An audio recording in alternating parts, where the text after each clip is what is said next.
अल्लाह तबारक व ताला इरशाद फरमाते हैं कि उस दिन हम जहन्नम को पेश करेंगे काफिरों के सामने।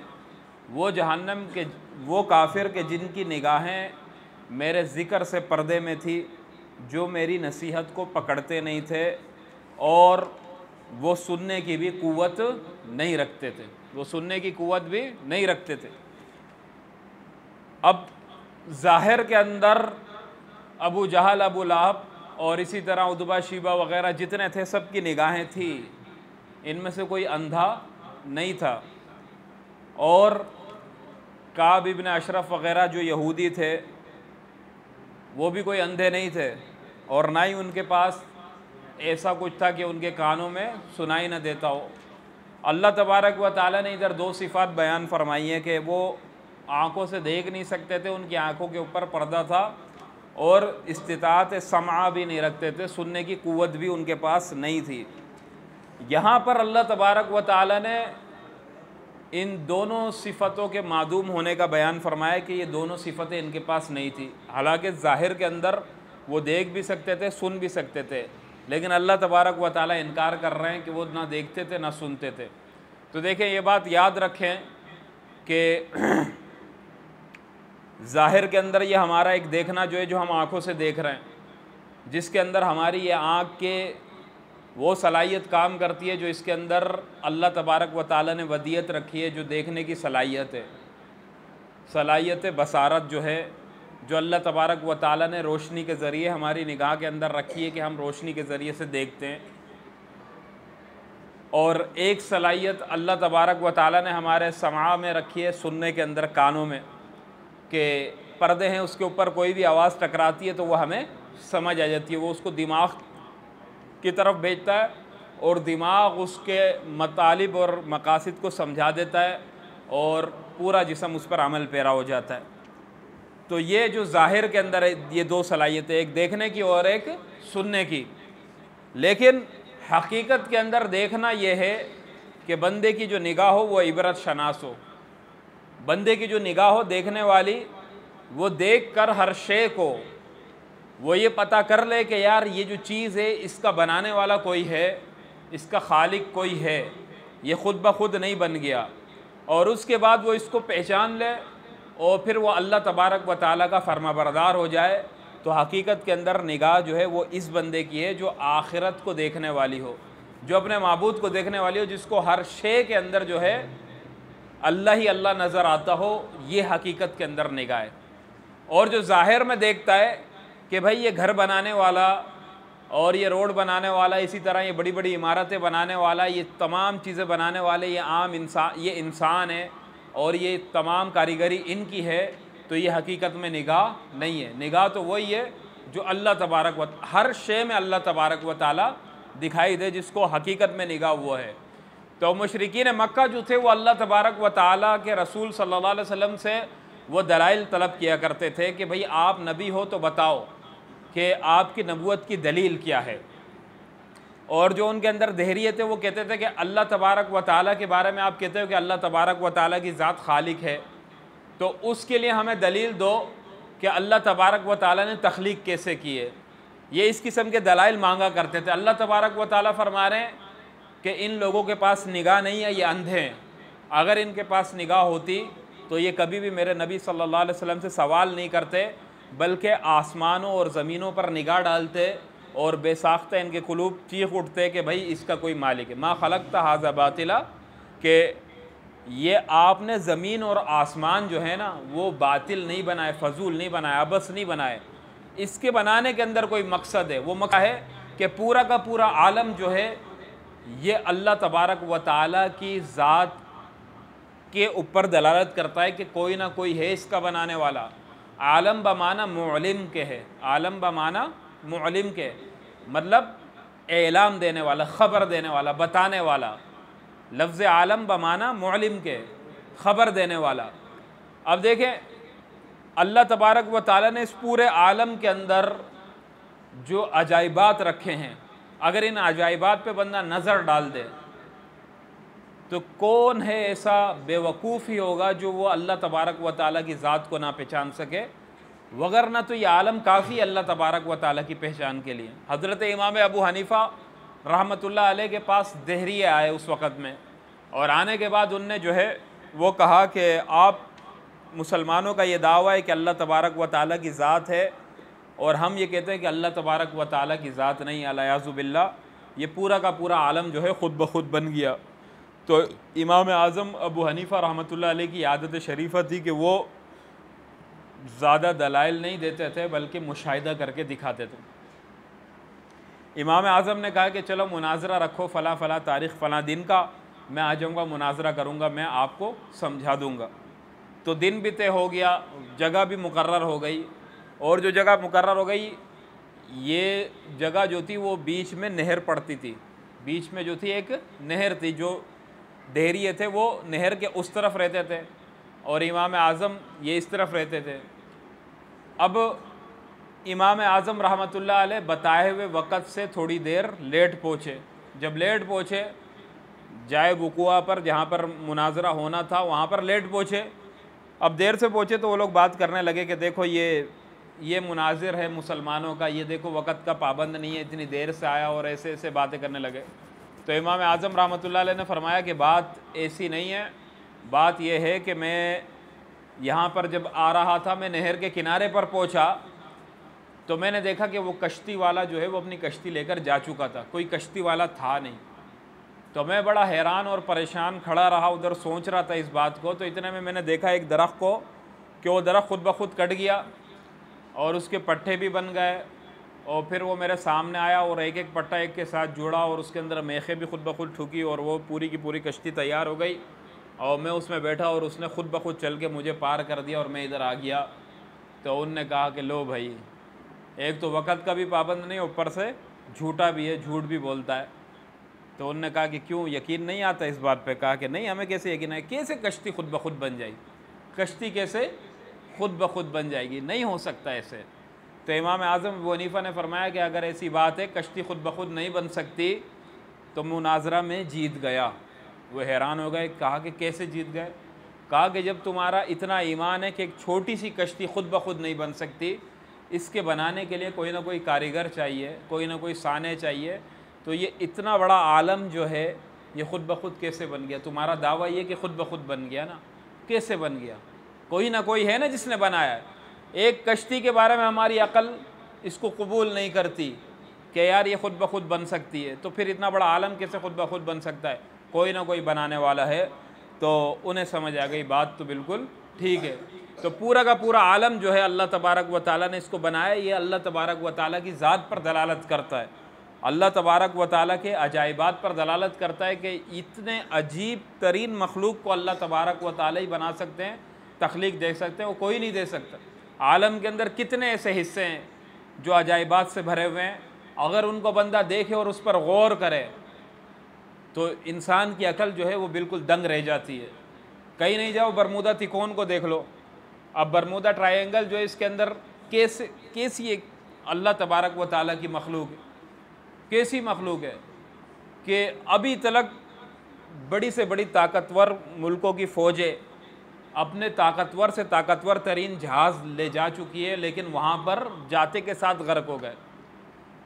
दुनियावी बिजली से 11,000 गुना ज़्यादा एक फ़ोर्स है उधर जो पाई जाती है, जो तवानाई उधर पाई जाती है 11,000 गुना ज़्यादा है, और बड़े बड़े जहाज़ों को वो ऐसे खींच लेती है, आसमान से ऐसे खींच लेती है, और उधर जाकर फिर उसका क्या राज है वो अल्लाह तबारक व तआला के इल्म में। कोई कहता है दज्जाल है, कोई कहता है ये है, कोई कहता है वो है। ये तो अल्लाह तबारक व तआला को पता है कि इसके अंदर है क्या, लेकिन इंसान इस मामले को अभी तक सुलझा नहीं सका। अभी तक ये बात साफ़ नहीं हुई कि यार ये बरमूदा चीज़ क्या है। मतलब इंसान इतना ज़्यादा जदीद हो चुका, लेकिन फिर भी आज तक इस बरमूदा को नहीं पहचान सका, नहीं समझ सका। फिर ये तो दुनिया है, और अगर आसमान पे जाओ, फिर आसमान के ऊपर अल्लाह तबारक व तआला की अजीब अजीब मखलूक़ात। ये जो ब्लैक होल होता है, हज़ारों सूरज डाल दो रोशन ना हो, हज़ारों सूरज डाल दो रोशन ना हो, ब्लैक होल ये भी अल्लाह की एक मखलूक है। इसको देखो ना ज़रा, इसमें गौर करो। अल्लाह तबारक व तआला फरमाते हैं तमाम आलम को देखो और इस पर गौर करो, और फिर उसके बाद वफ़ी अनफुसिकुम अफला तुबसिरून। फिर अपने नफ्सों के अंदर ज़रा गौर करो, इसके अंदर तुम गौर क्यों नहीं करते हो। पूरा का पूरा जिस्म इंसान का देखो अजाइबात से भरा हुआ है, इसमें ज़रा गौर करो, देखो तो तुम्हें पता चलेगा कि बस कोई ना कोई तो है इसका बनाने वाला। इंसान के जिस्म के अंदर से अल्लाह तबारक व तआला ने ऐसी ऐसी चीज़ें, इंसान का जिस्म जो है, फुकहा फरमाते नहीं हुक्मा फरमाते हैं, ये पूरा जिस्म अल्लाह तबारक व तआला ने आलम की तरह बनाया। जैसे दुनिया है ना, ऐसी अल्लाह तबारक व तआला ने जिस्म बनाया, इसकी तख्लीक सर से लेके पैर तलक। दुनिया के अंदर जंगलात होते हैं, फरमाया कि इस इंसान के जिस्म में ऐसी चीज़ें हैं, ऐसे हिस्से हैं कि जिसके ऊपर ये बाल वग़ैरह होते हैं, तो ये वो जंगलात की मुशाबियत बनाई है। फिर चटियल मैदान होते हैं जहाँ पर कुछ भी नहीं उगता, तो इंसान के जिस्म में ऐसे भी हिस्से हैं जहाँ पर कुछ नहीं उगता। चश्मे निकलते हैं पानी के ज़मीन से, इंसान के जिस्म से भी पानी के चश्मे अलग अलग सूरतों में निकलते हैं, आँख वग़ैरह से। तो ये कहते हैं कि ये आलम कबीर, हुक्मा कहते हैं, फ़लसफ़ी कहते हैं कि आलम कबीर ये पूरा का पूरा आलम है जो हमें नज़र आ रहा है, और आलम सग़ीर छोटा आलम ये इंसान का जिस्म है। फिर सूफिया इससे आगे बढ़कर फरमाते हैं कि नहीं, आलम सग़ीर जो है ये पूरा का पूरा आलम, छोटा आलम ये पूरा जो हमें नज़र आ रहा है, और कहा कि ये जो इंसान है सर से लेके पैर तक ये आलम कबीर है। इंसान जो है ये आलम कबीर है, इसको अल्लाह तबारक व तआला ने बड़ा आलम बनाया। कहा कि अल्लाह तबारक व तआला ने इंसान के अंदर ऐसी वुसअत रखी है कि ये सातों आसमान और ज़मीन इसके अंदर समा जाए, सातों आसमान और ज़मीन इसके अंदर समा जाए। लेकिन इंसान की वुसअत इतनी है कि सातों आसमान और ज़मीनों में नहीं समा सकता। जब अल्लाह तबारक व तआला इसको मकाम देता है तो फिर ये सातों आसमान और ज़मीन को क्रॉस कर कर वो अर्श के ऊपर जाता है। वो रसूलुल्लाह सल्लल्लाहु अलैहि वसल्लम की सूरत के अंदर अल्लाह तबारक व तआला ने दिखाया, और कहते हैं कि अल्लाह तबारक व तआला की ज़ात जो है वो सातों आसमानों और ज़मीनों में नहीं समाती। अल्लाह तबारक व तआला ना आसमानों पे है ना ज़मीनों पर, लेकिन अल्लाह तबारक व तआला बंदा मोमिन के कल्ब के अंदर समा जाता है। अल्लाह तबारक व तआला बंदा मोमिन के कल्ब में समाता है। बंदा मोमिन का जो दिल है, इसको अल्लाह ने इतनी वुसअत दी है, इसको इतना बड़ा बनाया है कि अल्लाह तबारक व तआला फरमाते कि अना इंदा मुनकसिरति क़ुलूबिहिम, कि मैं मुसलमानों अपने बंदों के टूटे हुए दिलों के अंदर समाता हूँ। मैं अपने बंदों के टूटे हुए दिलों में समाता। किसी बंदे का दिल दुखाओगे, इस कल्ब के अंदर उसका मौला रहता है, इस कल्ब के अंदर उसका मौला रहता है। और जब दिल दुखाओगे, दुखाने का बदला अल्लाह तबारक व तआला खुद लेते हैं। कितनी बड़ी बात है, दिल दुखाने का बदला अल्लाह तबारक व तआला खुद ही लेते हैं। तभी हदीस के अंदर ज़ख़ीरा हदीस उठाओ, बहुत ज़्यादा तरग़ीब मिलती है, बहुत ज़्यादा तरग़ीब मिलती है कि कभी किसी मुसलमान तो दरकिनार, काफिर का भी दिल ना दुखाना। ये जो दिल है ये अल्लाह तबारक व तआला को बड़ा महबूब है। और मज़े की बात यह है कि जब टूट जाता है और ज़्यादा महबूब है। अल्लामा इकबाल एक शेर के अंदर कहते हैं कि तू छुपा छुपा के ना रख इसे, तेरा आईना है ये आईना, जो शिकस्ता हो तो अजीज़ तर है निगाह आईना साज में। कहते हैं कि ये जो दिल है ना, इसको तू अल्लाह की ज़ात से दूर नहीं रख, ये तेरा आईना है, इसके अंदर तुझे अपनी हकीकत भी नज़र आएगी और आलम की हकीकत भी नज़र आएगी। और जब ये टूट जाएगा तो ये अल्लाह तबारक व तआला की निगाह में और ज़्यादा अजीज़ हो जाएगा। कहा कि जो शीशा देखो, जो भी कारीगर होता है किसी भी चीज़ का, कहा कि वो हर उस चीज़ का जो कारीगर है उसकी निगाह में बनी हुई चीज़ की जो बिल्कुल बन जाती है, उसकी कोई हैसियत नहीं होती है। अभी जिस शख्स ने ये घर बनाया, ये इसके अंदर आलीशान ये जितनी भी कारीगरी दिखाई की है उसने, अब वो इस कारीगरी की हैसियत उसकी निगाह में कुछ नहीं है, वो किया और चला गया, इसको वक़्त नहीं दिया, उसने बनाया और आगे निकल गया। लेकिन अगर उस कारीगर को बिल्कुल एक खंडर घर दिखा दो जो बिल्कुल ख़त्म हो, उसके अंदर वो दिलचस्पी लेगा, बोलेगा हाँ इसको बनाऊंगा, उसको वो वक़्त देगा। तो कारीगर जो होता है वो टूटी हुई चीज़ को ज़्यादा पसंद करता है बमंजिला बनी हुई चीज़ के। तो कहा कि इस दिल का कारीगर जो है वो अल्लाह है, पैदा करने वाला अल्लाह है। और जब ये दिल टूट जाता है तो अल्लाह को और ज़्यादा महबूब हो जाता है।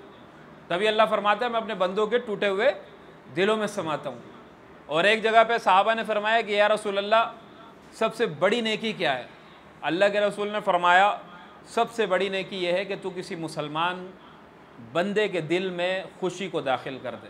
ये सबसे बड़ी नेकी, सबसे बड़ी नेकी यह है कि तू किसी मुसलमान बंदे के दिल के अंदर खुशी को दाखिल कर दे। तो पता चला इसकी ज़िद निकालो। इसकी ज़िद क्या है कि सबसे बड़ा गुनाह क्या है? तो किसी मुसलमान बंदे के दिल के अंदर दुख को दाखिल कर दे। तो किसी मुसलमान बंदे के दिल को दुखा दे, फिर अल्लाह तबारक व ताला और तू आखिरत के अंदर, अल्लाह तबारक व ताला सबसे पहली जो कचेरी लगाएंगे ना, क़यामत के दिन सबसे पहली कचेरी जो लगेगी वो हलाल और हराम की नहीं लगेगी,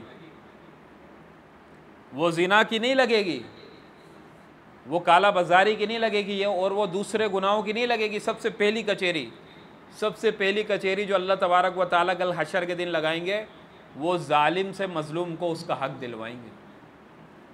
किसी ने किसी पर जुल्म किया, किसी ने किसी का दिल दुखाया, अल्लाह तबारक व ताला सबसे पहले जो है ना वो इसका हिसाब करवाएंगे। फिर बाद के अंदर मामला चलेगा। आज के दौर में हम क्या करते हैं कि जालिम तो हम एक नंबर के होते हैं, जुल्म तो हम इतना करते हैं कि बेइंतहा। अपने घर से शुरू करते हैं, ना अपने बच्चों को छोड़ते हैं, ना अपनी बीवी को छोड़ते हैं, ना अपने छोटे बहन भाइयों को छोड़ते हैं। जुल्म हमारे माशरे में क्या है? बस अपनी चलवानी है हर तरह से कि बस जो मैंने कह दिया वो होना है। अब पता भी है कि गलत हूँ, ज़िद है, इनाद है और कुछ भी नहीं है। नहीं, अगर बीवी कोई सही मशवरा देगी, नहीं मानता हूँ, बस जैसे मैंने कह दिया वैसे करना है। बच्चे अगर सही मशवरा देंगे तो क्या कहेगा कि मैं बाप हूँ या तुम बाप हो, मैं बाप हूँ या तुम बाप हो, मैं ज़्यादा जानता हूँ या तुम जानते हो, मैं पहले दुनिया में आया या तुम पहले दुनिया के अंदर आए। ये इस किस्म की बात है। और फिर करके जो है ना वो ज़िद कर कर कर के अपनी ज़िद मनवानी है। वो पता है कि अगर ये ज़िद गलत है कि इसके बाद मुझे नुकसान उठाना पड़ेगा, लेकिन करना है। और फिर माशरे के अंदर और हर जगह पर जुल्म तो बेइंतहा है हमारा, लेकिन उसके बाद क्या है कि तस्बीह भी बहुत बड़ी हमने हाथ में पकड़ी हुई होगी और खूब तस्बीह को घुमाएंगे भी और 5 वक्त की नमाज भी पढ़ेंगे, सब कुछ करेंगे, लेकिन ये चीज़ नहीं देखेंगे कि जो हम ये कर रहे हैं ये कितना बड़ा गुनाह है। जो हम जालिम बने हुए हैं, जुल्म कर रहे हैं, इस जुल्म की वजह से मुसलमानों का दिल दुख रहा है, माशरा तबाह हो रहा है, इसकी परवाह नहीं है। लेकिन तस्बीह इतनी बड़ी घुमा रहे होंगे कि बस हमसे बड़ा कोई बुज़ुर्ग नहीं है।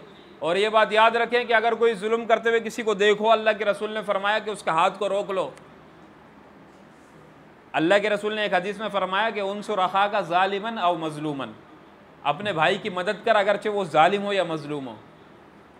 क्या फरमाया? अपने भाई की मदद कर, अगर वो जालिम है या मजलूम है, मदद कर। साहबा ने फरमाया मजलूम की तो समझ आती है या रसूल अल्लाह, कि भाई हमारा भाई मुसलमान भाई, हमारा भाई मजलूम है, उस पर जुल्म हो रहा है, हम उसकी मदद करें, जालिम से उसको हक दिलवाएं। लेकिन जालिम की मदद करना ये चीज़ हमें समझ नहीं आ रही या रसूल अल्लाह।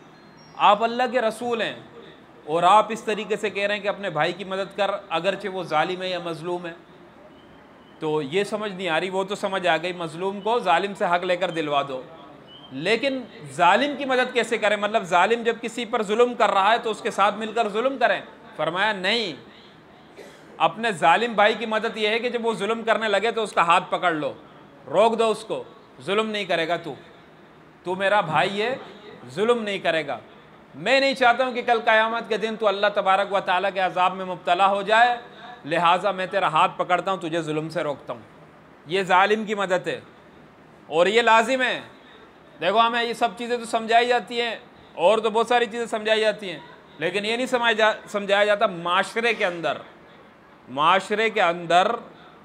माशरे को सही राह पर लाने के लिए, सही सिमत पे लाने के लिए, अगर कोई जालिम जुल्म करता है तो हमारे ऊपर ये फ़र्ज़ और लाजिम है कि हम उसके जुल्म को रोकें।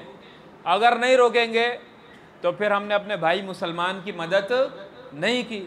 और एक हदीस के अंदर आता है, अच्छा फिर मज़े की बात क्या है, जालिम जब जुल्म करने लगे तो दो चीज़ें होती हैं, एक जालिम होता है और एक मजलूम होता है। तीसरी चीज़, ना तो मैं जालिम के साथ हूँ ना मजलूम के साथ हूँ। कौन सी वाली बात? मतलब न्यूट्रल है कि मैं न्यूट्रल हूँ। तो न्यूट्रल जैसी कोई चीज़ नहीं होती है। इमरान खान ने सही कहा है, न्यूट्रल जैसी कोई चीज़ नहीं होती है। या तो जालिम होता है या मजलूम होता है। अब तेरी मर्ज़ी है, तू चाहे जालिमों के साथ जुड़ जाए या मजलूमों के साथ जुड़ जाए, ये तेरी मर्ज़ी है।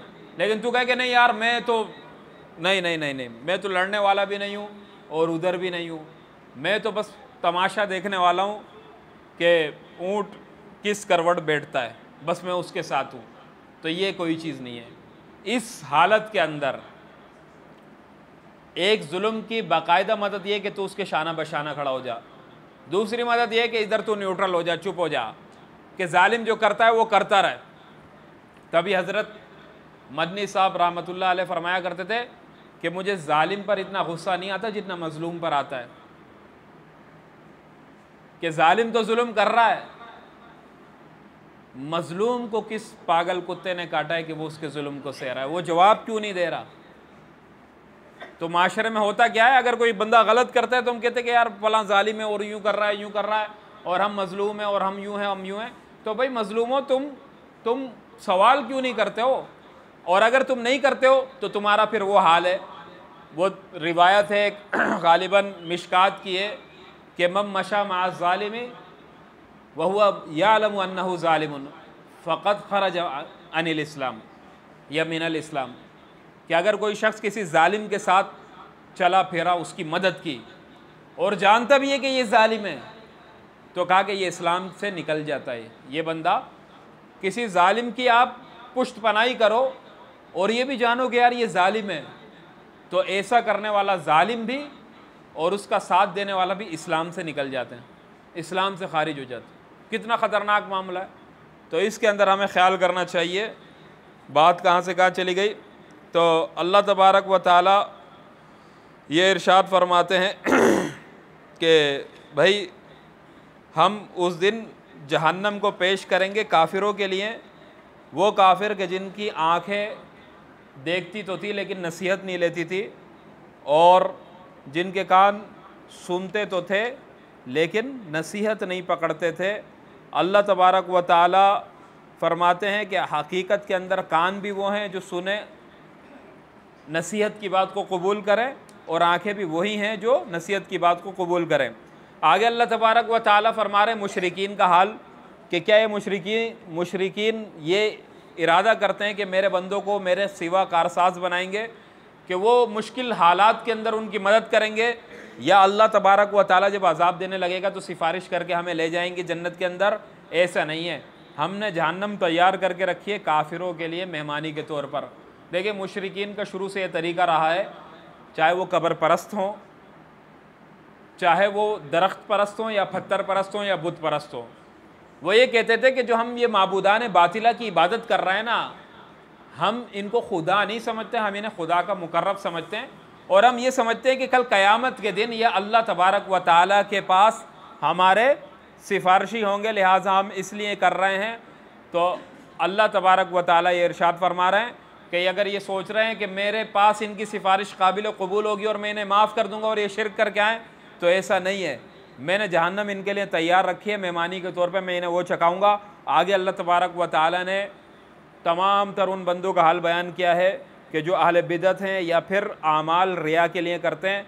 अल्लाह तबारक व ताला का एक अजीब अंदाज़ जिसमें इसमें अल्लाह तबारक व ताला इरशाद फरमा रहे हैं नहायत ही खूबसूरत तरीके से कि ए नबी सल्लल्लाहु अलैहि वसल्लम आप फरमा दीजिए, कुल हल नुनब्बिउकुम बिल अख्सरीन आमाला, कि ए नबी आप इन काफिरों से ये कह दीजिए कि मैं तुम्हें बताऊं आमाल के एतबार से दुनिया में सबसे ज़्यादा खसारे में कौन है।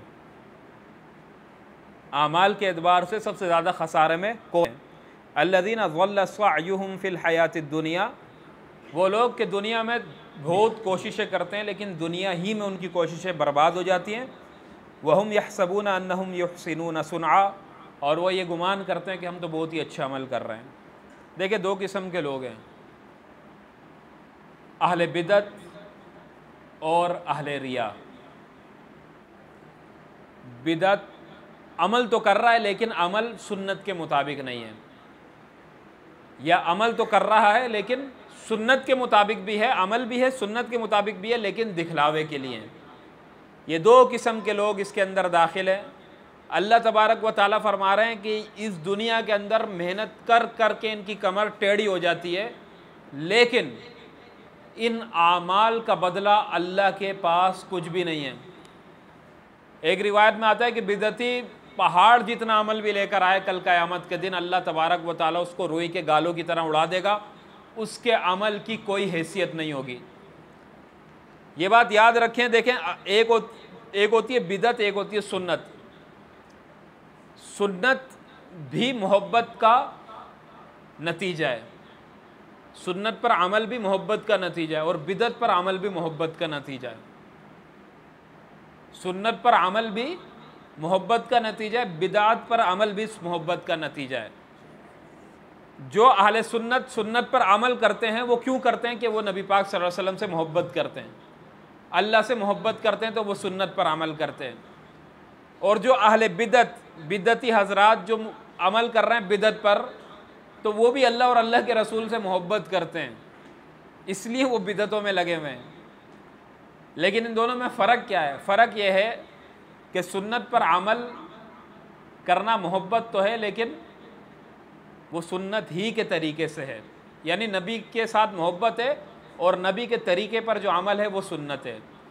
और नबी से मोहब्बत का इजहार तो है, लेकिन अमल सुन्नत से हट कर है, बिदत वाला अमल है, तो ये बिदत है। मतलब जो नबी ने नहीं बताया कि इस तरीके से करो, लेकिन वो कर रहा है, तो ये बिदत है। और ये देखें कि हज़रत हुसैन अहमद मदनी रहमतुल्लाह अलैह फरमाते थे कि मेरे नज़दीक अगर एक शख्स बैतुल खला में जा रहा है सुन्नत के मुताबिक, और एक शख्स सुन्नत से हटकर नमाज़ पढ़ रहा है, तो मेरे नज़दीक जो बैतुल खला में सुन्नत के मुताबिक जा रहा है वो ज़्यादा अफजल है, और जो नमाज़ पढ़ रहा है सुन्नत से हटकर उसकी कोई हैसियत नहीं है। हालांकि वो अमल एक किस्म का गंदा अमल है, लेटरिन में जाना, बैतुल खला में जाना तकाज़े के लिए, गंदी जगह है, बदबूदार जगह है। और ये नमाज है, सबसे आला अमल है, इस्लाम के अंदर सबसे बड़ा अमल जो है वो नमाज का है, लेकिन ये सुन्नत से हट के कर रहा है, बिदत के मुताबिक कर रहा है, तो इसकी कोई हैसियत नहीं है। और एक शख्स सुन्नत के मुताबिक बैतुल खला में जा रहा है, इसकी हैसियत है, इसकी हैसियत है। तो देखिए, विलायत के लिए शर्त क्या है कि बंदा अगर ये चाहता है कि मैं अल्लाह का वली बन जाऊँ, अल्लाह मुझसे मोहब्बत करे, तो अल्लाह ने ही वो ख़ुद बताया कुरान के अंदर कि कुल इन कुंतुम तुहिब्बून अल्लाह फत्तबिऊनी युहब्बिबकुमुल्लाहु व यग़फिर लकुम दुनूबकुम वल्लाहु गफ़ूरुर रहीम। अल्लाह फरमाते हैं, ए मोहम्मद सल्लल्लाहु अलैहि वसल्लम अपने बंदों से कह दो, अपने उम्मतियों से कह दो कि अगर तुम अल्लाह से मोहब्बत करते हो तो मेरी इत्तिबा करो, मेरे बताए हुए तरीके पर चलो, अल्लाह तुमसे मोहब्बत करेगा, अल्लाह तुमसे मोहब्बत करेगा।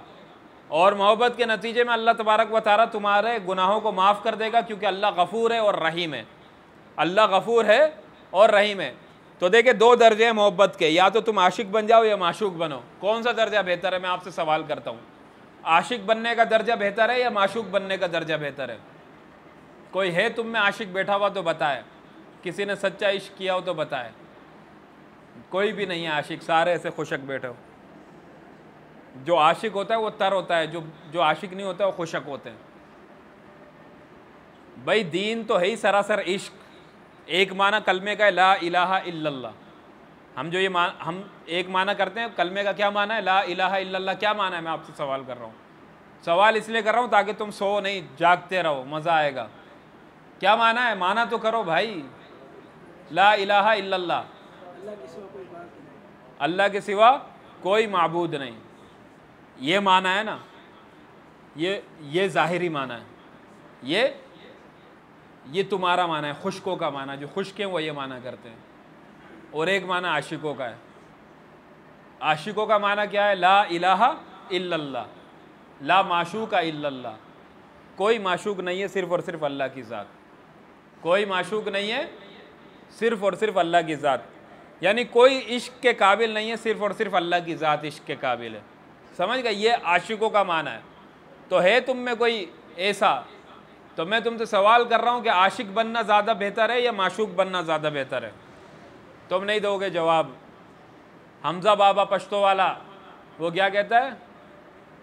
पश्तो का शेर है, ये तो तुम्हें याद होगा नहीं, कि हुसन जोड़े दिल खदी या हुसन परस्ती खदा। हमज़ा जब बाबा क्या कहता है? हुसन जोड़े दिल खदी या हुसन परस्ती खदा।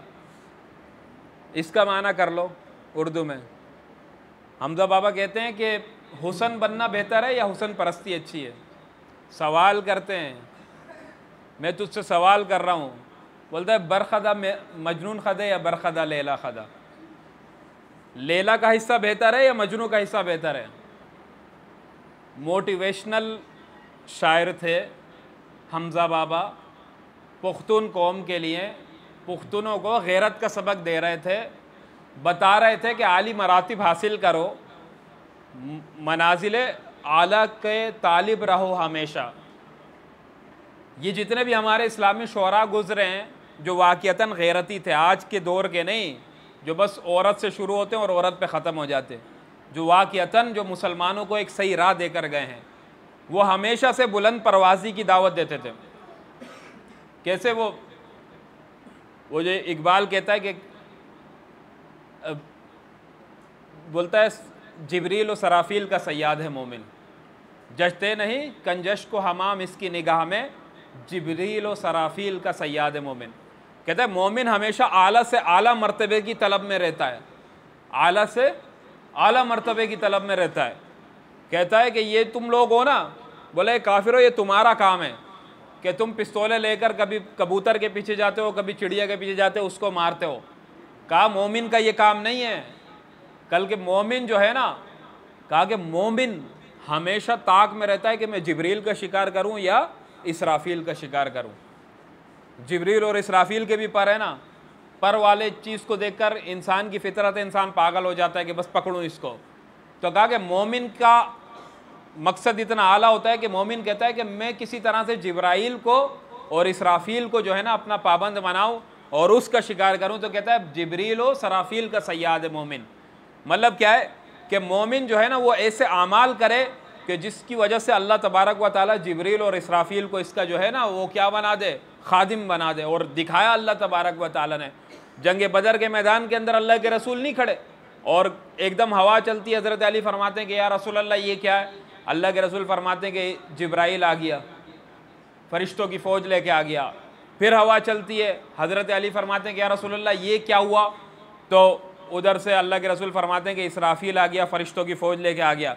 बनी इसराइल का एक शख्स नहीं था, जब उसने एक हसीन जमील औरत को तर्क किया, उसने उसको ज़िना की दावत दी, तो उसने उसके घर की छत से छलांग मार ली। अब वो जैसे ही गिरने लगा तो अल्लाह तबारक व ताला ने फरमाया कि जिब्रील ज़मीन पे गिरने से पहले इसको अपने परों में ले ले। जिब्रील आए और परों में पकड़ लिया। तो जिब्रील और इसराफील का सयाद होता है मोमिन, जिब्रील और इसराफील को अपने ताबे बनाता है। ये नहीं कि दुनिया के रजील मकासिद के लिए, बस तुम्हें अल्लाह ने इसलिए नहीं पैदा किया कि बस इस दुनिया के अंदर तुम पैदा हो गए, तुमने ये बंगले बना लिए, तुमने जायदादें बना ली, तुमने बहुत बड़ा नाम कमा लिया, बस ख़त्म, मरे और कहानी ख़त्म, मर गया मरदूद, ना फातिया ना दरूद। ये ऐसा नहीं है। मुसलमान ये चीज़ नहीं है। मुसलमान जो है वो इससे आगे की सोचता है कि मरना है तो फिर कब्र भी है, फिर हशर भी है और फिर उसके बाद भी है। दुनिया के अंदर जब जंग होती है, अगर किसी से तुम्हारी जंग है तो उस जंग के अंदर जो काफिर होगा वो उसी मैदान को फतह करने की सोचेगा, वो कहेगा कि बस यही मैदान फतह हो। लेकिन मोमिन उस जंग को जब करता है ना तो वो आखिरत के तमाम तर मैदानों की को भी अपनी निगाह में रखता है कि इस जंग के आलम के अंदर भी मुझसे कोई ऐसा अमल ना हो जाए कि मैं कब्र के मैदान में शिकस्त हासिल कर लूँ, या हशर के मैदान में, या पुल सिरात के मैदान में। हज़रत अली रज़ी अल्लाह तआला अन्हु जंग कर रहे हैं, जंग करते करते वो एक काफिर को नीचे कर दिया, हज़रत अली ऊपर हो गए। अभी करीब तक एक कत्ल कर देते तो उसने मुंह के ऊपर थूक दिया हज़रत अली के, उधर ही हज़रत अली रज़ी अल्लाह तआला अन्हु ने छोड़ दिया उसको। लोगों ने सवाल किया कि अली ये क्या, आप तो उसके ऊपर पूरा काबू पा चुके थे, अभी उसको आप कत्ल कर देते। कहा नहीं, पहले मैं कर रहा था अल्लाह के खातिर, लेकिन इसने जब मुझ पर थूका तो अब ये जंग मेरी और इसकी हो गई, अब अल्लाह की नहीं है। लिहाजा कहीं मेरे दिल के अंदर ये बात ना आ जाए, कहीं ये जज्बा ना आ जाए कि मैं अपनी ज़ात के लिए इसको कत्ल करूँ, इसने मुझ पर थूका क्यों। तो मेरा अमल तो तबाह और बर्बाद हो गया, लिहाजा मैंने इसको छोड़ दिया। तो मोमिन मैदान जंग के अंदर भी ये सोचता है कि यार सिर्फ यही मैदान नहीं है कि बस फतह हासिल हो गई, ख़त्म नहीं, मौत के बाद भी मराहिल हैं। तो और मैंने आपसे बताया कि हुसन बनना बेहतर है, आशिक बनना बेहतर है या माशूक बनना बेहतर है। ये मैं कोई ऐसी इधर उधर की बात नहीं कर रहा हूँ कि बस तुम कहो कि ये कौन सा चैनल लग गया इश्क माशूकी वाला। मैं आयत का माना बता रहा हूँ, अगर तुम्हारे पास जवाब नहीं है तो फिर मैं ही जवाब दूंगा। तो भाई माशूक बनना बेहतर है, आला दर्जा माशूकी का है और अदना दर्जा आशिकी का है।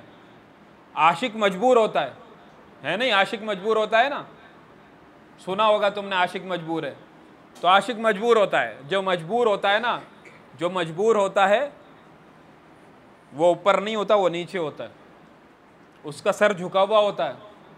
और जो माशूक होता है वो बेपरवाह होता है, मुस्तगनी होता है, उसको परवाह नहीं होती है, उसको परवाह नहीं होती है, वो बिल्कुल आज़ाद घूमता है। तारीख़ के अंदर बदनाम कौन है? मजनू बदनाम है, क्योंकि आशिक था, पागलों की तरह, दीवानों की तरह कभी इधर कभी उधर टकरे मारता था। कभी सुना है लैला के लिए कि लैला ने कुछ किया हो? नहीं, लैला तो माशूका थी, वो तो मुस्तगनी थी। लैला क्या थी? माशूका थी, मुस्तगनी थी, उसको तो परवाह ही नहीं थी। तो आशिक जो होता है वो मजबूर होता है, वो बेचारा पागलों की तरह इधर उधर टकरे मारता रहता है। तो बड़ा दर्जा माशूकी का है, आशिकी का नहीं है। तो अल्लाह तबारक व ताला फरमा रहे हैं कि ये पागल हो, तुम कहते हो कौन? काब इब्न अशरफ वगैरह आया अल्लाह के रसूल के पास, कुरैश यहूद मक्का यहूद मदीना आकर कहा कि हम वफ़द आया, अल्लाह के रसूल ने दीन इस्लाम पेश किया। आगे से कहने लगे कि नहनु अब्नाउल्लाहि व अहिब्बाउहु, कि हम तो अल्लाह के बेटे नाउज़ुबिल्लाह और अल्लाह के महबूब हैं, अल्लाह से मोहब्बत करते हैं, हमें क्या ज़रूरत है आपकी इत्तिबा करने की? हम आपको क्यों रसूल माने? हमको तो अल्लाह ने अपना बेटा बनाया, हम उनसे मोहब्बत करते हैं अल्लाह से। तो अल्लाह तबारक व ताला ने फरमाया कि पागल के बच्चों, तुम अल्लाह से मोहब्बत करते हो, अल्लाह तुम्हें तरक्की देना चाहता है, अल्लाह तुम्हें तरक्की देना चाहता है। तुम कह रहे हो कि हम अल्लाह से मोहब्बत करते हैं, लेकिन ये मोहम्मद सल्लल्लाहु अलैहि वसल्लम जो हैं, अगर तुम इनकी इत्तिबा कर लोगे, कुल इन कुंतुम तुहिब्बून अल्लाह, तुम कह दो मोहम्मद सल्लल्लाहु अलैहि वसल्लम कि इनसे कहो कि तुम अल्लाह से मोहब्बत करते हो, फत्तबिऊनी, फिर मेरी भी इत्तिबा करो, युहब्बिबकुमुल्लाह, फिर अल्लाह तुमसे मोहब्बत करेगा, फिर अल्लाह तुमसे मोहब्बत करेगा, फिर तुम्हारा दर्जा बढ़ जाएगा, रैंक ऊंचा हो जाएगा, फिर तुम माशूक हो जाओगे, अल्लाह तबारक व ताला तुमसे मोहब्बत करने लगेंगे। फिर जब अल्लाह तुमसे मोहब्बत करेंगे तो होगा क्या? फिर जैसे अल्लाह तबारक व ताला ने सहाबा कराम को मकाम और मर्तबा दिया था ना, तुम्हें वो मकाम और मर्तबा मिल जाएगा। फिर इधर ज़मीन पर तुम सोचोगे, अल्लाह वहाँ से वही नाजिल फरमाएगा, जैसे हज़रत उमर रज़ी अल्लाह तआला अन्हु सोचते थे और अल्लाह वही नाजिल फरमाता था। या फिर ताबिईन उम्मत जो थे, उनके साथ जो अल्लाह तबारक व ताला ने मामला किया कि छोटी छोटी जगहों पर बाकायदा वो अल्लाह तबारक व ताला से इस तरह से बात करते थे जैसे दोस्त दोस्त से बात करता है, और बाकायदा जैसे वो रूठ जाता है फिर वो दोस्त उसको मनाता है। ये मकाम और मर्तबा तुम्हें मिल जाएगा। सुफियान सूरी रहमतुल्लाह अलैह के बारे में आपने सुना होगा। सुफियान सूरी रहमतुल्लाह अलैह, सुफियान सूरी को कत्ल करने का इरादा किया मंसूर ने, खलीफा अबू जाफ़र मंसूर ने कत्ल का इरादा किया। सुफियान सूरी रहमतुल्लाह अलैह हरम के अंदर लेटे हुए, सर फुज़ैल बिन अयास की गोद के अंदर है और पैर जो है सुफियान इब्न उयैना की गोद में, उस्ताद हैं दोनों के, इस तरीके से लेटे हुए हैं। और मंसूर वहाँ कूफे से चल गया इनके कत्ल के लिए, इधर आ रहा है। इधर हज़रत फुज़ैल इब्न अयास ने कहा कि हज़रत कुछ करो, उठो यहाँ से चले जाओ, आप कहीं छुप जाओ, अपने दुश्मन को खुश ना करो, अपने और हमारे दुश्मन को खुश ना करो। वो आपके कत्ल के लिए वहाँ से चल पड़ा है और निकला है और आपको कत्ल करेगा इधर आकर, और आप इधर बैठे हो। तो एकदम उठे, कहा कि अच्छा चलो कुछ करता हूँ। मुल्तज़िम के पास आए और उधर आकर मुल्तज़िम को पकड़कर अल्लाह के सामने सिर्फ एक जुमला कहा। क्या जुमला कहा? कहा कि ए अल्लाह, अगर मंसूर खाना काबा के अंदर दाखिल हो गया तो तेरी और मेरी दोस्ती ख़त्म हो जाएगी। क्या कहा? अगर अल्लाह ये मंसूर खाना काबा में दाखिल हो गया तो तेरी और मेरी दोस्ती ख़त्म हो जाएगी। कहते हैं कि इधर इनकी ये बात करनी थी, उधर ही मंसूर अपने घोड़े से गिरा और लुढ़कता हुआ आया, नीचे ढलान थी, सर पत्थर पे लगा, उधर ही मर गया। मक्के में ज़िंदा नहीं पहुंचा, उसकी लाश पहुंची, फिर सुफियान सूरी नहीं निकल के जनाजा पढ़ाया, सुफियान सूरी ने उसका जनाजा पढ़ाया। तो फिर ये मकाम होता है। हज़रत मालिक बिन दीनार सफ़र कर रहे हैं और सफ़र करते करते किसी ने इल्ज़ाम लगा दिया, नहीं सुहनून मुहिब रहमतुल्लाह अलैह या सुहनून मिस्री, उन पर किसी ने इल्ज़ाम लगा दिया कश्ती के अंदर कि इसने मेरा मोती चोरी किया है। क्या कहा? इसने मेरा मोती चोरी किया है। क्योंकि वो बेचारे अल्लाह के वली थे, सादे थे बेचारे, लिबास सबसे कमज़ोर था, तो लोगों ने देखा, कहा कि यार यही गरीब लग रहा है फ़कीर और यही चोर होगा। लोगों ने उनसे कहा कि भाई दे हीरा, इनने कहा कि मेरे पास नहीं। बोला तलाशी लेंगे, तलाशी ली, बेइज्जत कर दिया। तो कहते हैं कि आसमान की तरफ सिर्फ एक निगाह उठाई और कुछ हल्का सा ज़बान, हल्की सी सिर्फ ज़बान हिलाई, तो चारों तरफ से मछलियाँ आई और उनने जो है ना एक एक मोती मुंह के अंदर पकड़ा हुआ था और वो कश्ती में फेंकती गई, यहाँ तक कि कश्ती वालों ने कहा कि खुदा का वास्ता है, अपने रब से दुआ करके ये रुक जाए मामला, नहीं तो हम सब गरक हो जाएंगे, हम सब गरक हो जाएंगे। मतलब इस दर्जे ये मकाम फिर मिल जाता है बंदे को। जब बंदा अल्लाह बंदे से मोहब्बत करने लगता है ना, फिर ये मकाम और मर्तबा मिल जाता है। एक अल्लाह वाला एक दफ़ा रास्ते से जा रहा है और उसको एकदम तेश के अंदर आकर ये बात कही, एकदम वजद के अंदर, हाल के अंदर आकर क्या कहा कि अब देखें अल्लाह वालों की अदाएँ कैसी होती हैं। ये बातें समझ में आने वाली नहीं आम बंदों के, लेकिन कर रहा हूँ, अल्लाह खैर करे, बाद में फतवा नहीं लगे। एक अल्लाह वाले ने अल्लाह से कहा कि कीमत खुद हर दो आलम गुफ्ती, नर्ख बाला कुन के अर्जानी हुनूज़। एक अल्लाह वाले ने एक दिन अल्लाह से कहा अपने एक कैफियत के अंदर, हालत के अंदर, कि या अल्लाह तेरी कीमत क्या है। क्या कहा? या अल्लाह तुझे हासिल करने की, पाने की कीमत क्या है। तो अल्लाह तबारक व तआला ने कशफ से ये ज़ाहिर किया कि दोनों आलम, ये आलम और वो आलम, ये दोनों तर्क कर दे तो तू मुझे हासिल कर लेगा। मुझे पाने की शर्त यह है कि इस आलम से भी बेनियाज हो जा, उस आलम से भी बेनियाज हो जा, दुनिया की भी कोई तमा तेरे दिल में ना हो और अमल ऐसा कर कि आखिरत में जन्नत की भी तमा ना हो। सिर्फ़ और सिर्फ मेरे लिए अमल कर, सिर्फ़ और सिर्फ मेरे लिए अमल कर। और हकीकत में जो अल्लाह का नेक बंदा होता है ना, उसका अमल रिया से हटकर ना इस आलम के लिए और ना उस आलम के लिए, सिर्फ़ और सिर्फ अल्लाह की ज़ात के लिए। ये बात याद रखें कि इबादत जब भी करते हो ना, तो जन्नत के शौक़ में मत किया करो कि यार जन्नत मिलेगी, जन्नत तो वैसे ही मिल जाएगी। हकीकत में है अल्लाह की ज़ात। राबिया बसरी रहमतुल्लाह अलैह जा रही हैं एक दफ़ा रास्ते से, किसी ने देखा, लोगों को देखा, वो आपस में खड़े हुए बात कर रहे हैं कि भाई दुआ करो बस अल्लाह जन्नत दे दे। तो उनने एकदम उनको देखकर कहा कि ये क्यों कहते हो कि अल्लाह जन्नत दे दे, ये दुआ करो अल्लाह जहन्नम दे दे। वो एकदम हैरान हुए कि बोला बुढ़िया तुझे क्या हो गया, हम जहन्नम से पनाह मांग रहे, जन्नत तलब कर रहे हैं और तू कहती है कि जहन्नम दे दे। तो उसने कहा कि मैं तुम्हें ये बात इसलिए कही कि जो चीज़ मांगने की है वो तुम अल्लाह से मांगते नहीं हो, जो चीज़ नहीं मांगते हो। तो वो हैरान हुए, वो क्या चीज़ है जो मांगने की हम नहीं मांगते। कहा अरे पागल के बच्चों, अल्लाह से मांगना है तो अल्लाह की ज़ात को मांगो, अल्लाह से अल्लाह की मखलूक को क्यों मांगते हो। जब खालिक मिल गया तो सब कुछ मिल गया ना। एक बादशाह ने ऐलान किया कि अपने, कहा कि दिन के इस हिस्से में मेरा महल इतनी देर के लिए खुलेगा, जिसको जो चाहिए वो सब कुछ जाकर ले ले, वो सब ले ले। बादशाह तख्त पे बैठा है, लोग आए, कोई क्या उठा रहा है, कोई क्या, जिसको जितनी बड़ी चीज़ मिल रही है वो उतनी बड़ी चीज़ उठा रहा है। पाकिस्तानी सबसे पहले पीतल की चीज़ पर हमला करता है कि पीतल सबसे बड़ा महंगा है ना, लोहा सस्ता है, तो प्लास्टिक और लकड़ी की तो कीमत ही नहीं है। तो बस जो पाकिस्तानी था वो पीतल उठा रहा है, जो अरब था वो सोना उठा रहा है, अंग्रेज़ हीरा उठा रहा है, कोई क्या उठा रहा है, कोई क्या उठा रहा है। तो कोई अक्लमंद आदमी उधर गया, उसने जाकर जो है ना बादशाह के ऊपर हाथ रख दिया। कहा बादशाह सलामत, आपने ऐलान किया था कि जो मेरे महल से जिस चीज़ पर हाथ रखेगा वो उसकी होगी, मैं आप पे हाथ रखता हूँ, आप मेरा हो गया। आपने, बादशाह अपनी ज़बान के पक्के होते हैं, आपने किया ना ऐलान कि जो चीज़ मेरे महल में अभी पड़ी है उस पर हाथ रखोगे वो मेरी होगी, वो तुम्हारी होगी, लिहाजा मैं आप पे हाथ रखता हूँ। आप पे मैंने हाथ रख दिया, सारा का सारा महल मेरा हो गया, सारी की सारी सल्तनत मेरी हो गई।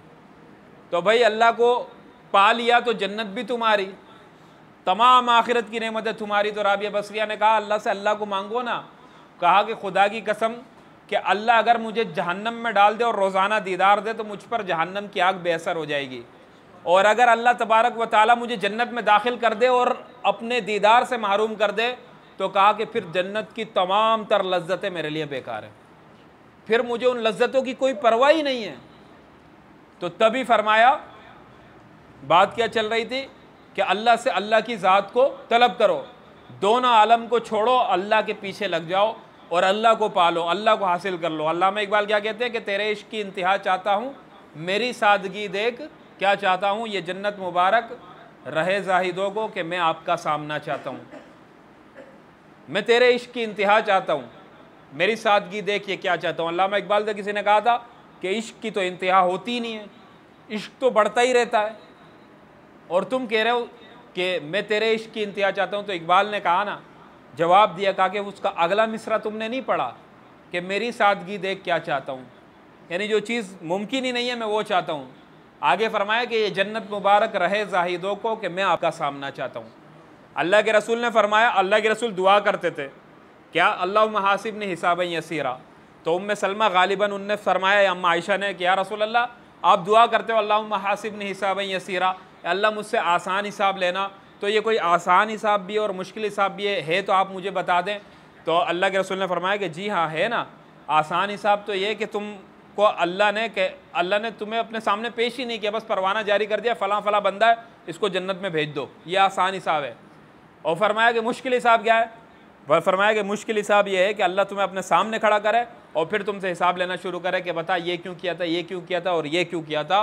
तो फिर आगे फरमाया फ़ामा मन नूकिशा फ़क़द उज़्ज़िबा, जिससे अल्लाह ने मुनाकिशा किया, मुनाकिशा कहते हैं सवाल जवाब को, तो उसको अलबत्ता तहकीक ज़रूर अज़ाब देगा। कहा कि कौन है जो अल्लाह को हिसाब देता, अल्लाह को तो फिर कोई हिसाब नहीं दे सकता। तो अल्लामा इकबाल इसी हदीस की तशरीह शेर के अंदर कर रहे हैं कि ये जन्नत जाहिदों को मुबारक रहे, जो नेक लोग होते हैं उनको जाहिद कहते हैं। मैं तेरा सामना चाहता हूँ, मुझे पता है अल्लाह अगर मैंने तेरा दीदार किया तो फिर मैं जन्नत में नहीं जा सकूँगा, लेकिन इससे बड़ी और कौन सी नेमत होगी, तेरा दीदार तो मिल जाएगा, फिर भले जहन्नम में डाल दे। यानी मुझे वो इश्क की इंतहा पागलपन ये होती है ना कि वो कहा कि भाई इश्क की इंतहा चाहता हूँ, ये पागलपन की इंतहा है, भले जहन्नम में जाऊँ लेकिन पहले तेरा दीदार तो कर लूँ, तुझे देख तो लूँ, तुझे देख लूँ, उसके बाद फिर भले जहन्नम में चला जाऊँ। तो सल्लल्लाहु अलैहि वसल्लम ने क्या कहा कि ये दुनिया भी छोड़ दे, वो दुनिया भी छोड़ दे, तो तू मेरी ज़ात को हासिल कर लेगा। तो उसने आगे जुमला ये होती है, ये अल्लाह से ताल्लुक़ होता है। उन्होंने अगला जुमला क्या कहा कि नर्ख बाला कुन अर्जानी हुनूज़, अल्लाह तूने मुझसे, मैंने तुझसे सवाल किया कि अल्लाह तेरी ज़ात की कीमत क्या है, मैंने तुझको मैं कैसे हासिल कर लूँ। तो तूने कहा कि ये आलम और वो आलम, इन दोनों को तर्क कर और अमल खालिस मेरे लिए कर, इन दोनों आलमों को छोड़ दे, मैं तुझे मिल जाऊँगा। तो कहा ए अल्लाह ज़रा कीमत को बढ़ा लो, ए अल्लाह कीमत को ज़रा बढ़ा लो, आप तो बहुत सस्ते हो गए। क्या फरमाया, आप तो बहुत सस्ते हो गए, मतलब ना मुझे इस दुनिया की परवाह है ना उस दुनिया की परवाह है, मैं तो पहले इन दोनों को छोड़ चुका हूँ, और आप कह रहे हो कि इन आलमों को छोड़ो, तो लिहाजा ये तो मेरे लिए कोई बड़ा सौदा ही नहीं है, मैं तो आपकी ज़ात को आराम से हासिल कर लूँगा। तो जब अल्लाह से ताल्लुक़ जुड़ जाता है ना, जब बंदा अल्लाह वाला हो जाता है तो फिर ये मकाम हासिल हो जाता है। तो देखें, इबादत करें लेकिन इबादत के अंदर इश्क का इम्तिज़ाज ज़रूरी है, और इश्क का इम्तिज़ाज, इश्क की मिलावट कैसे होगी, वो अल्लाह के रसूल की सुन्नतों पर अमल करके। जब तुम अल्लाह की नबी की सुन्नतों पर पूरे पूरे अमल पैरा हो जाओगे तो फिर अल्लाह तुमसे मोहब्बत करने लगेगा, फिर तुम आशिक भी हो जाओगे, माशूक भी हो जाओगे, तुम्हारा दर्जा बढ़ जाएगा, और फिर अल्लाह तबारक व तआला तुम्हारे गुनाहों को भी माफ़ कर देगा। और जो तुम्हारी तमन्नाएं ना दुनिया के अंदर, फिर तुम सोचोगे अल्लाह तबारक व तआला ऐसे पेश कर देगा, वो इधर तुम्हारा सोचना होगा, अल्लाह सामने से, फिर अल्लाह की मदद ऐसे शामिल हाल होती है।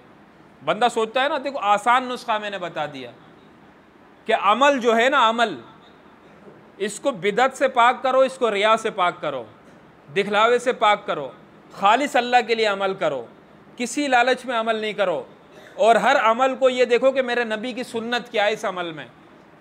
रास्ते में चलते हो ना तो इसमें भी देखो, पूछो उलमा से नबी की सुन्नत क्या थी, पानी पीने में नबी की सुन्नत क्या थी, खाना खाने में नबी की सुन्नत क्या थी, हर शे के अंदर नबी पाक सल्लल्लाहु अलैहि वसल्लम की सुन्नतों को अपने सामने रखो और उसके बाद फिर तुम देखना कि अल्लाह तबारक व ताला तुम्हारा कैसे इकराम करते हैं। ये विलायत की कुंजी है। अगर अल्लाह का वली बनना है ना तो इसके लिए कोई पहाड़ खोदने की ज़रूरत नहीं है।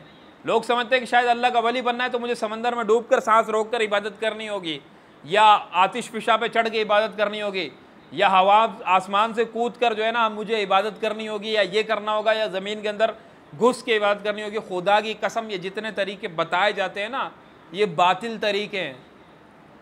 अल्लाह के रसूल ने जो विलायत का तरीका दिया वो सिर्फ़ और सिर्फ ये तरीका है कि अल्लाह के रसूल की सुन्नत हो, अल्लाह के अहकाम को अल्लाह के रसूल की सुन्नतों के मुताबिक पूरा करना, बस और कोई तरीका नहीं है। अल्लाह तबारक व ताला हम सबको अमल करने वाला बना।